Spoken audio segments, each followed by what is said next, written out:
नमस्कार दोस्तों, मैं CHP स्वागत करता हूं आपका अपने YouTube channel cosmic knowledge for you में। दोस्तों, आज की इस वीडियो में हम क्वांटम संख्या के बारे में पढ़ेंगे। तो आइए चलिए इस वीडियो को स्टार्ट करते हैं। सबसे पहले जानते हैं इसका परिचय। दोस्तों, आप जानते हैं परमाणु होता है जिसमें नाभिक भी होता है और उसके चारों ओर सेल होते हैं, कोष जिसे कहें तो। ये क्या है? ये नाभिक है, इसके चारों ओर सेल हैं जिसमें इलेक्ट्रॉन क्या करते हैं, चक्कर लगाते हैं। दोस्तों, जो कोष होता है, कोष जो होता है सेल, जो कोष होता है वो उप कोषों से मिलकर बना होता है। किससे मिलकर बना होता है? उप कोषों से, यानी सब सेल से। ये किससे मिलकर बना होता है? सब सेल से। कोष सब सेल से मिलकर बना होता है। सब सेल कितने होते हैं आप जानते हैं? SPDF 4 होते हैं। अब सब सेल किससे मिलकर बना होता है? कक्षकों से। कक्षक यानी ऑर्बिटल्स। ऑर्बिटल्स सेल सब सेलों से मिलकर बने होते हैं और सब सेल ऑर्बिटल्स से मिलकर बने होते हैं। और ऑर्बिटल्स में क्या भरे जाते हैं? इलेक्ट्रॉन। इसमें क्या भरे जाते हैं? इलेक्ट्रॉन। आई होप आप जान गए होंगे। अब जो इलेक्ट्रॉन होता है वो ऑर्बिटल्स में भरा जाता है, ना कि सेल में। करेक्ट? इलेक्ट्रॉन ऑर्बिटल्स में भरे जाते हैं और कई जब ऑर्बिटल्स भर जाते हैं तब एक सबसेल का निर्माण होता है। और कई सबसेलों से, एक भी हो सकता है सबसेल, कई सबसेलों से एक सेल का निर्माण होता है। यानी जो एक कोष है, सेल है, इसमें सबसेल भी उपस्थित हैं, ऑर्बिटल्स भी उपस्थित है और इलेक्ट्रॉन भी उपस्थित है। यानी अब कक्षक किसे कहते हैं उसे जानिए। ऐसा क्षेत्र नाभिक के चारों ओर का ऐसा 3 डायमेंशनल एरिया जिसमें इलेक्ट्रॉन पाए जाने की अधिक संभावना हो, उसे हम क्या कहते हैं? ऑर्बिटल कहते हैं। ऑर्बिटल्स यानी कक्षक कहते हैं। अब कई कक्षकों से मिलकर बनता है एक सबसेल और कई सबसेलों से मिलकर बनता है एक सेल। इन्हीं चारों के बारे में जो संख्या हमें जानकारी देती है उसे कहते हैं क्वांटम संख्या। फिर से समझ लीजिए, वे संख्याएं जिनके माध्यम से हम कोष, सबसेल, ऑर्बिटल्स, इलेक्ट्रॉन के बारे में जानकारी प्राप्त करते हैं उसे क्वांटम संख्या कहा जाता है। आई होप आप क्वांटम संख्या के बारे में समझ गए होंगे। आइए एक बार मैं परिभाषा लिख देता हूँ इसकी, क्वांटम संख्या की, फिर इसके बारे में आगे बढ़ते हैं। फिर से क्वांटम संख्या की परिभाषा सुन लीजिए। वे संख्याएं जिनसे परमाणुओं के सेल, सबसेल, ऑर्बिटल्स और इलेक्ट्रॉन के बारे में जानकारी प्राप्त होती है उसे क्वांटम संख्या कहते हैं। अब आप समझ गए होंगे दोस्तों, जो क्वांटम संख्या होती हैं वो 4 होती हैं। जैसे मैंने बताया ना, जो कोष, उपकोष, कक्षक, इलेक्ट्रॉन, ऐसे ही 4 जो क्वांटम संख्या होती है वो 4 प्रकार की होती हैं। आइए अब इनके एक एक करके अध्ययन करते हैं।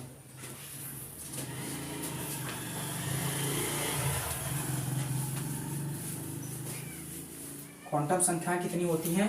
4 होती हैं।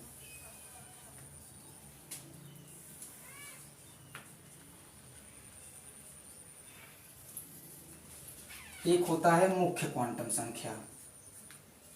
मुख्य, जिसे कहते हैं प्रिंसिपल क्वांटम नंबर, मुख्य क्वांटम संख्या। मैं थोड़ा छोटा लिख रहा हूँ क्योंकि जो मेरा बोर्ड है, व्हाइट बोर्ड, छोटा है। आप वीडियो की क्वालिटी बढ़ा लीजिए। मुख्य क्वांटम संख्या। दूसरा होता है द्विगंशी, जिसे कहते हैं एजीम्यूथल क्वांटम नंबर, द्विगंशी क्वांटम संख्या। तीसरा होता है चुंबकीय, मैग्नेटिक क्वांटम नंबर, चुंबकीय क्वांटम संख्या। और चौथा होता है चक्रण, चक्रण जिसे स्पिन कहते हैं, स्पिन क्वांटम नंबर, चक्रण क्वांटम संख्या। क्वांटम संख्या 4 प्रकार की होती हैं। मुख्य क्वांटम संख्या, द्विगंशी क्वांटम संख्या, चुंबकीय क्वांटम संख्या और चक्रण क्वांटम संख्या। जो मुख्य क्वांटम संख्या होती है उसके माध्यम से हम क्या जानकारी प्राप्त करते हैं, इसे जानिए। दोस्तों, जो मुख्य क्वांटम संख्या है उसके माध्यम से हम परमाणु के कोष और इलेक्ट्रॉन की ऊर्जा के बारे में जानकारी प्राप्त करते हैं। ये क्या प्रदर्शित करता है? परमाणु का कोष प्रदर्शित करता है, परमाणु के कोष और मैं नीली से लिख देता हूँ, ज़्यादा अच्छा रहेगा। परमाणु के कोष यानी परमाणु के कोष और इलेक्ट्रॉन की ऊर्जा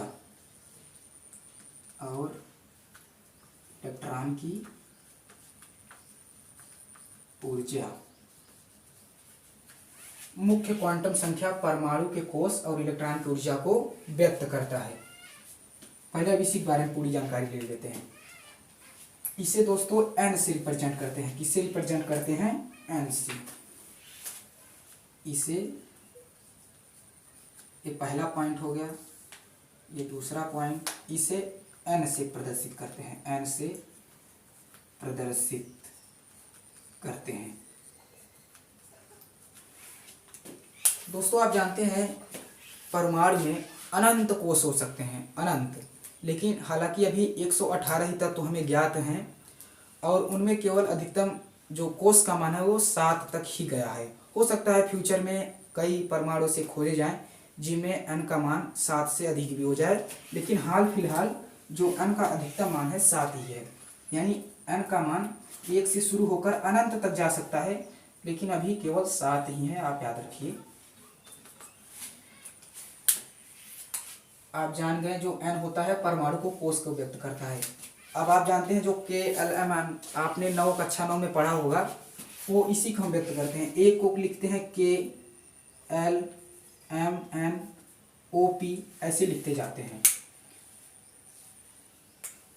एक बराबर क्या है? K कोष। अब आप जान गए होंगे इसी तरह। और इनमें जो इलेक्ट्रॉन पाए जाते हैं, कोष में इलेक्ट्रॉन कितने पाए जाते हैं, इसे जानने के लिए आपको एक सूत्र याद रखना होगा। किसी भी कोष में जो इलेक्ट्रॉनों की संख्या होती है 2n² होती है। कितनी होती है इलेक्ट्रॉनों की संख्या? किसमें? कोष में। इलेक्ट्रॉनों की संख्या कितनी होती है? 2n²। इसे आप याद रखिए। जैसे मैं कहूँ कि पहले जो कोष है उसमें कितने इलेक्ट्रॉन होंगे, तो आप जानते हैं जो अभी हम आगे द्विकंशी क्वांटम संख्या के बारे में पढ़ेंगे तब उसको बताते हैं, ज़्यादा समझ में आएगा। आप इतना याद रखिए कि मुख्य क्वांटम संख्या के लिए जो इलेक्ट्रॉनों की संख्या होती है 2n² होती है, ये इसका फार्मूला होता है। तो आइए हम पढ़ते हैं द्विकंशी क्वांटम संख्या के बारे में। दोस्तों, जो द्विकंशी क्वांटम संख्या होती है वो परमाणुओं के उपकोष और इलेक्ट्रॉनों के आकृति को व्यक्त करती है। जो मुख्य क्वांटम संख्या था वो परमाणुओं के कोष को और इलेक्ट्रॉनों की ऊर्जा को व्यक्त करता था, लेकिन जो द्विकंशी क्वांटम संख्या है ये उपकोषों यानी उप ऊर्जा स्तरों को व्यक्त करेगा। सबसेल को व्यक्त करता है और इलेक्ट्रॉनों की आकृति को, इलेक्ट्रॉन की आकृति निर्धारण, मतलब इससे जिसके माध्यम से हम वहाँ क्वांटम संख्या जिसके माध्यम से उपकोष और इलेक्ट्रॉन की आकृति के बारे में जानकारी पता चलती है उसे हम कहते हैं द्विकंशी क्वांटम संख्या। दोस्तों, इसे हम किससे प्रदर्शित करते हैं? इसे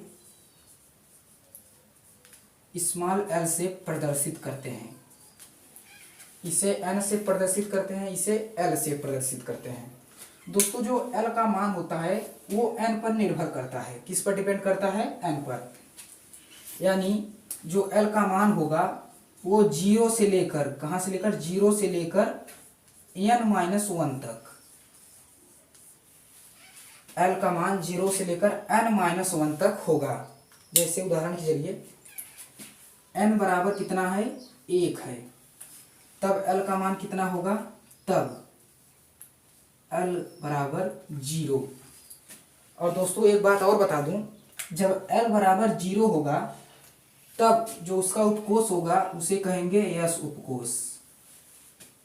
मैं इसके बारे में आगे जानकारी दूंगा, पहले आप उदाहरण समझिए। यदि n बराबर 2 है तब l बराबर 0 और n-1, n-1 का मतलब है n बराबर कितना है 2, 1 यानी 1 आएगा, करेक्ट। फिर आगे n बराबर यदि 3 है तब 0 होगा, l बराबर 0 जाएगा, 1 होगा, उसके बाद n यानी n-1 यानी n-3-1 यानी 2। यानी हम क्या समझ रहे हैं कि जब n का मान 1 है तब l का मान भी 1 है, 1 यानी 0 है। जब n का मान 2 है तो इसमें भी दो संख्याएं आ रही हैं, कौन, 0 और 1।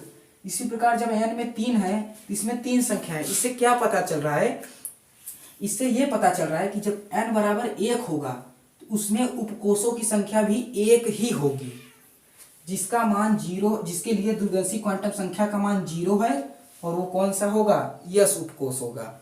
इसी प्रकार जब n बराबर 2 है तब जो उपकोषों की संख्या होगी वो भी 2 ही होगी, कौन कौन, 0 और 1।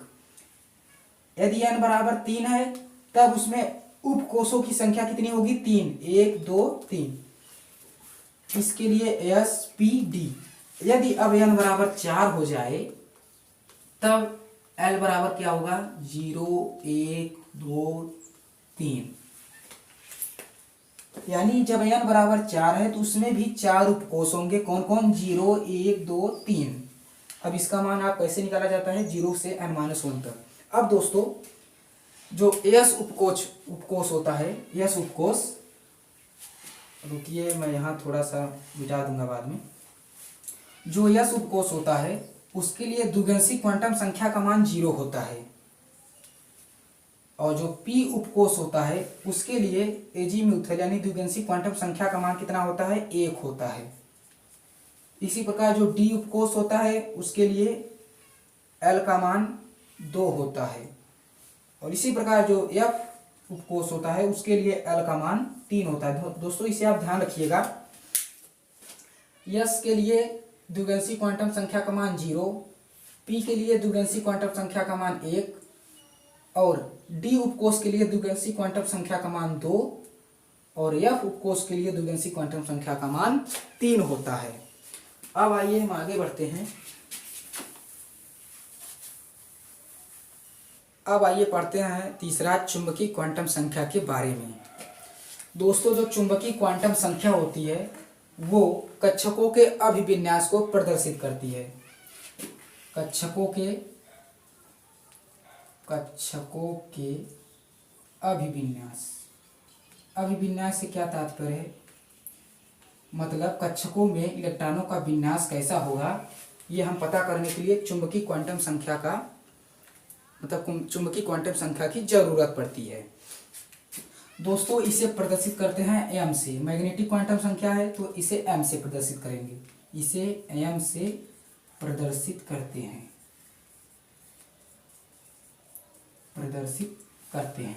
पहला पॉइंट हो गया, दूसरा पॉइंट हो गया। अब आइए तीसरा पॉइंट पढ़ते हैं।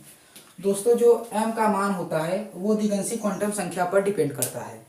कैसे, m बराबर, जो अभी मैंने बताया m का मान l पर डिपेंड करेगा, तो -l से +l तक इसका मान निकालने के लिए हम इस फार्मूले का मदद लेंगे। कैसे, यदि l बराबर 0 है तब m बराबर भी 0 होगा।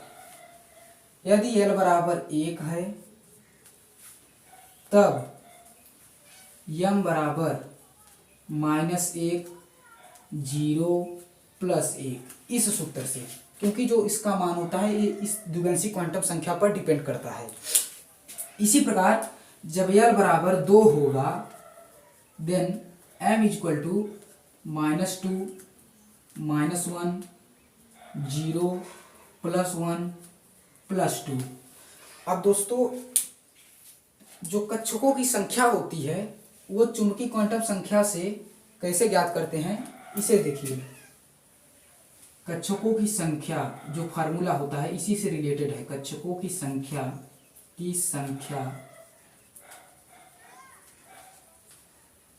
2l+1। अब इससे कैसे रिलेटेड है इसे समझिए।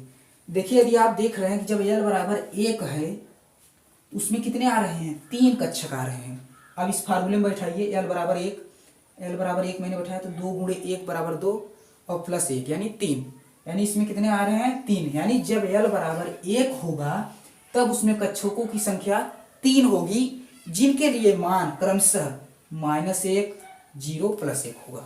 इसी प्रकार जब l बराबर 2 है तब इस फार्मूले में बैठाएंगे तो 2 दूनी 4 +1 बराबर 5, यानी इसमें कितने मान आ रहे हैं, 5 मान आ रहे हैं।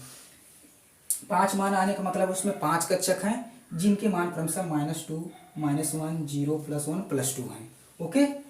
इसी तरह से यदि आपको l का मान मालूम है तो आप कक्षकों की संख्या इस सूत्र से ज्ञात कर सकते हैं। यदि आपके पास इलेक्ट्रॉनों की संख्या मतलब मुख्य क्वांटम संख्या मालूम है तो आप इलेक्ट्रॉनों की संख्या भी ज्ञात कर सकते हैं। अब इसी से हम इलेक्ट्रॉनों की संख्या भी ज्ञात करेंगे। कैसे?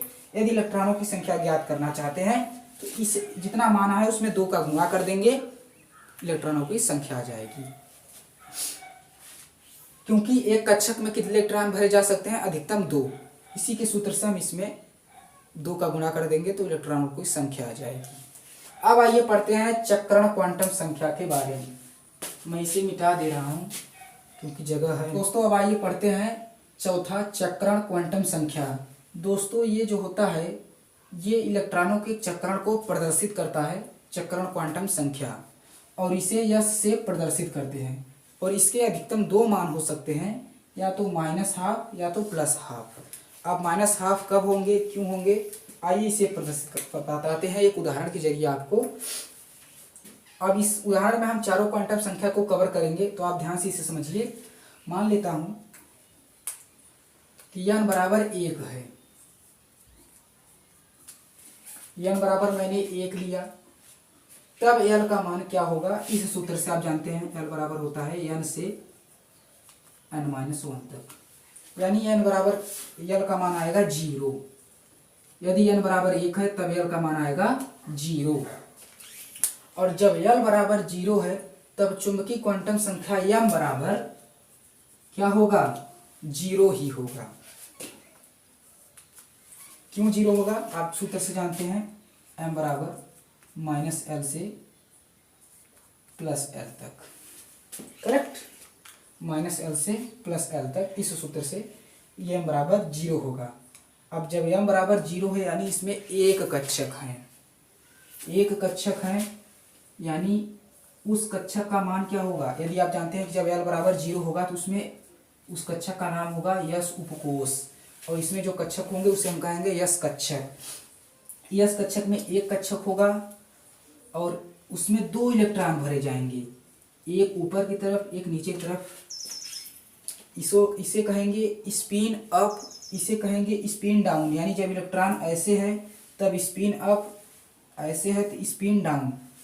स्पिन अप को हम +12 से प्रदर्शित करते हैं, और जो स्पिन अप डाउन है उसे हम -12 से प्रदर्शित करते हैं।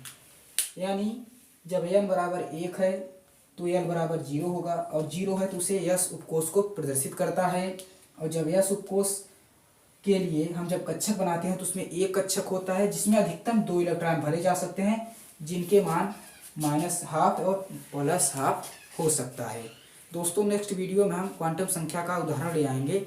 आई होप आप समझ गए होंगे। जय हिंद दोस्तों।